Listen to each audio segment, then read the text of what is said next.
Everyone, good morning. আজকে সকাল সকাল বেরিয়ে পড়েছি রিসেপশন ব্রাইডের জন্য। আজকে হচ্ছে 20 এপ্রিল। গরম ভালোই রয়েছে, তো আমি আজকে যাচ্ছি বাঁকুড়া। আমার লোকেশন আজকে বাঁকুড়া। যেহেতু বাঁকুড়া শ্রীরামপুর থেকে অনেকটাই দূর, প্রায় 4 ঘন্টা মতন সময় লেগেছিল আমাদের যেতে। আর অনেকটা সকালে বেরিয়েছিলাম বলে কিছু আর খাওয়া হয়নি, তাই একটু খাবার কিনে নিয়ে খেতে খেতেই যাচ্ছিলাম। এই জায়গাটার নাম ঠিক জানি না, বাট দেখো লেখা আছে একদিকে মাতৃ মন্দির আর একদিকে রামকৃষ্ণ মঠ। তার মানে আমরা জয়রামবাটির কাছাকাছিই ছিলাম এবং জয়রামবাটি এবং কামারপুকুরের ওপর দিয়েই কিন্তু আমরা গেছিলাম। আউট স্টেশন গেলে আমাদের অনেক রকমই এক্সপিরিয়েন্স হয়ে থাকে। এই যে দেখো চারপাশে দেখো ঘন জঙ্গল, আর এই জঙ্গল মানে বাঁকুড়ার জঙ্গল তো বিখ্যাত। হ্যাঁ গো, তো রাত্রিবেলা যদি হাতি মাগুড়ার জঙ্গল। কিসের জঙ্গল? মাগুড়া লেখা ছিল তো, মাগুড়া। কি বাঁকা দাও ফাঁকো সব আছে বাবা, এ তো পুরো ঘন জঙ্গল। হাতি বেরোলে কি করবো রাত্রির? এই দিনকে তোমরা বিশ্বাস করবে না, ফেরার পথে আমরা এই রাস্তা দিয়ে ফিরিনি, অন্য আরেকটা রাস্তা দিয়ে বিষ্ণুপুর হয়ে ফিরেছিলাম।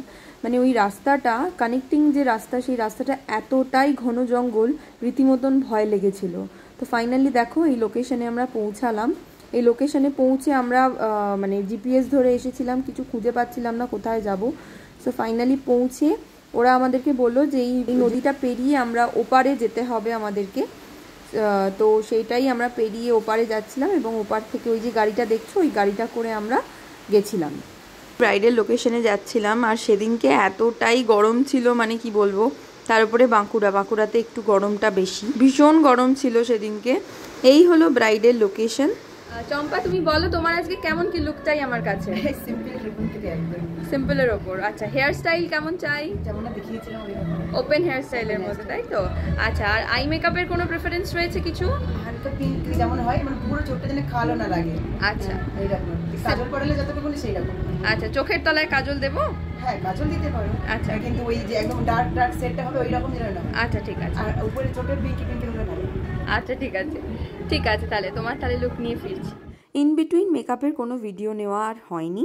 ও যেরকম আই মেকআপ চেয়েছিল একটু পিঙ্কিশের ওপর, সেরকমই করেছি। দেখো এখানে ওকে আমি গয়না পরাচ্ছিলাম, একটু লাইটটা কম ছিল। সো এটা হলো ওর ফুল লুক। ওকে তো খুব মিষ্টি লাগছিল and she was very happy. যেহেতু ও ওপেন হেয়ার স্টাইল চেয়েছিল, তাই জন্য ওর ফ্রন্টটা একটু অ্যাডভান্সের ওপর করেছিলাম। কেমন লাগলো আমার কাছে সেজে? একটু জোরে বলো, একটু জোরে বলো। আচ্ছা দাঁড়াও, তোমার আজকে আমার কাছে সেজে কেমন লাগলো? দারুণ লেগেছে, এক কথায় দারুণ লেগেছে। ওভারঅল এক্সপিরিয়েন্স সুন্দর? আই মেকআপটা খুব সুন্দর হয়েছে, খুব পছন্দ হয়েছে তো? স্যাটিসফাইড? তুমি যা যা চেয়েছিলে সব করেছি আমি? একদম। ওকে, চলো, থ্যাংক ইউ। সো তোমরা শুনতেই পেলে ওর রিয়াকশান, এবং তোমরাও যদি তোমাদের স্পেশাল দিনে এরকম সুন্দর সুন্দর লুক পেতে চাও, অবশ্যই আমার সাথে যোগাযোগ করো। আশা করি তোমাদের এই ব্লগটাও ভালো লেগেছে। আবার দেখা হবে নেক্সট ব্লগে।